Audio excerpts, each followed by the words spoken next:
Mr. Witherspoon, Yes, sir. it's good to see you this morning. Yes, sir.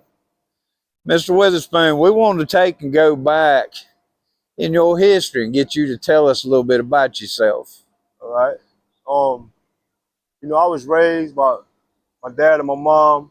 My mom, she kind of took off due to relationship issues back in the day.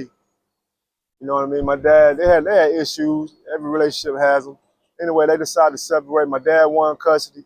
She won a few merchandise items or whatever, like a car and a house. But we were still raised though. We was raised, man. My dad, he went to work every morning. You know, we wake up to get ready to go to school. He be going to work. 4:35 in the morning, he gone. We get out of school, he's still gone. Didn't get in at 9 at night. And this happened like over the years, like okay, from the ages from like 8 to I would say like 13, 14, long as one of us was 14, 13, teenager.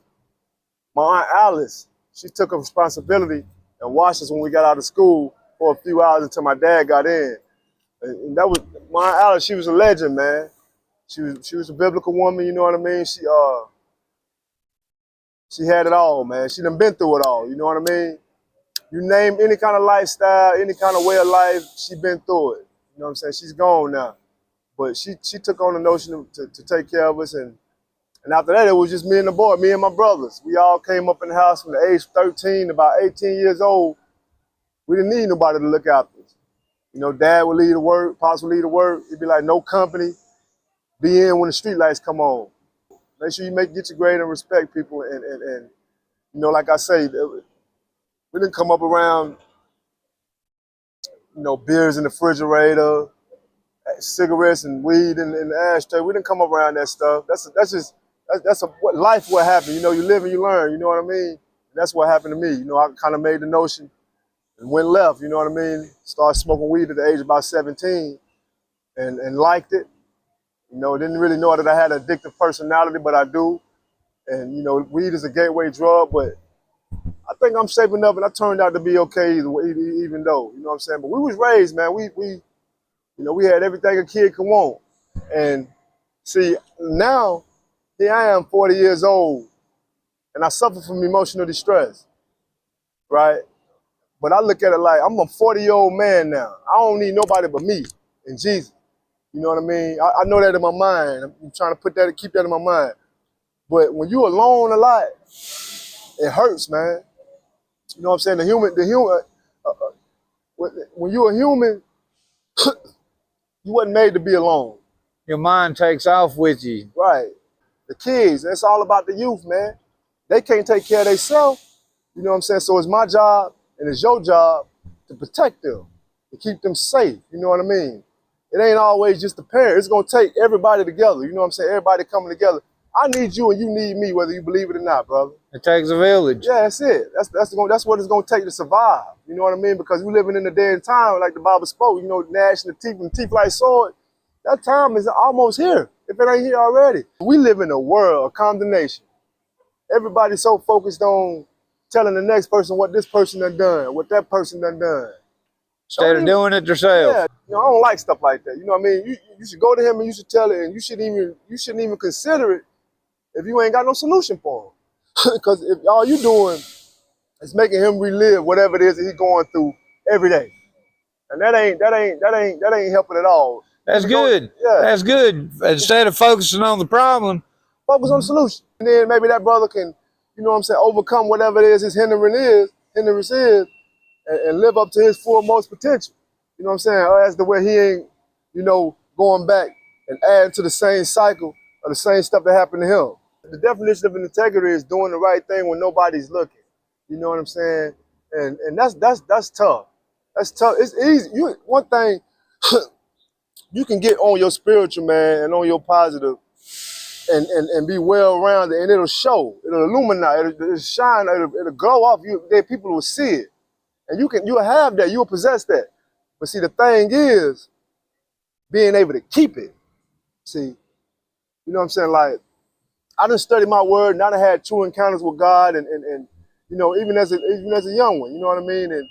But you know, trying to do the right thing, man, and being positive and biblical and pleasing the Lord in this world today, when you got everybody else around you doing the exact opposite and taking that stand every day and bearing that cross every day, it gets boring.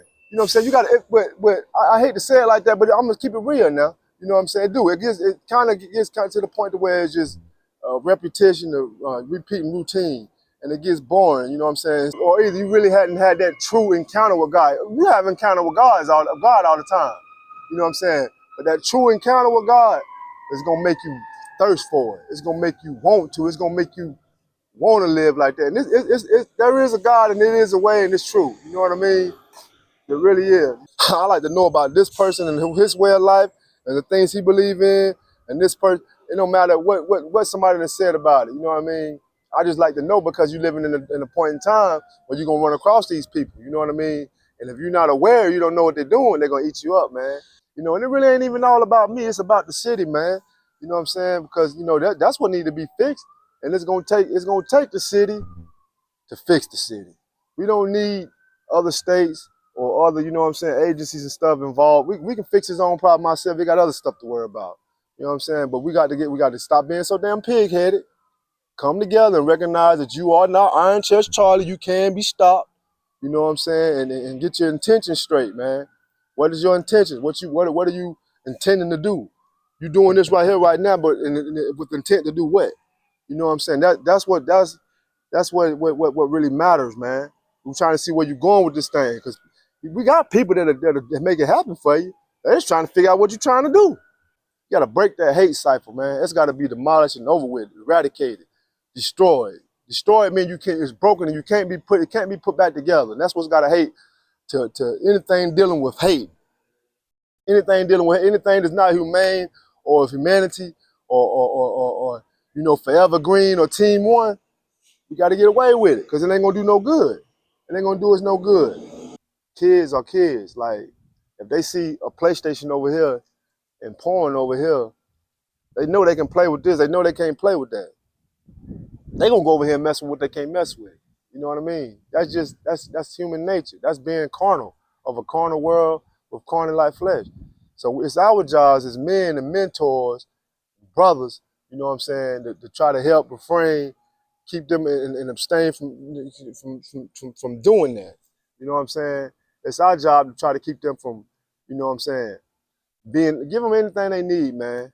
But you know, but you know, you got to have some structure, some discipline in Be there. an example. You know what I mean? We need everybody, man. We need the federal, we need the city, the county, we need the IRS, we need CI, we need everybody to come together so we can fix this shit up. Because if we don't, you know what I'm saying? Don't quote me on this, but you know, someone into the epidemic and hacking and all that crazy stuff, just getting all this unnecessary money, and don't nobody really know where it's coming from or how it's getting there. They ain't gonna do nothing because it's going into a recession. I'm not trying to be slobbing in ice cube trays they use it for ice to drink. You know what I mean? Well, we ain't got no water. I like that. Shoot, I want to be able to go out there and grab me a ear of corn or something, you know what I'm saying, and come in and eat when I want to. And I do my pledge and stuff for the fact that this is where I'm from. You know what I mean? And for the children and for me, you know what I'm saying? So, you know, with that being said, I want us to be straight, but yet still, if we owe some people in another world, another country, pay them. You know what I'm saying? Ain't no laying down, you know what I mean? You gotta try to do the right thing though, man. And less of you, more of somebody else, you know what I'm saying? Hold doors for elder people, small, simple stuff, man. That's what I'm about. That's all I'm about right there. That's the Goldie way, man. You know what I mean? One day you're gonna make me an uncle. That's it. That's it, brother. Yep. My little brother, I appreciate this Thank interview. you, brother. All the time. Y'all be good.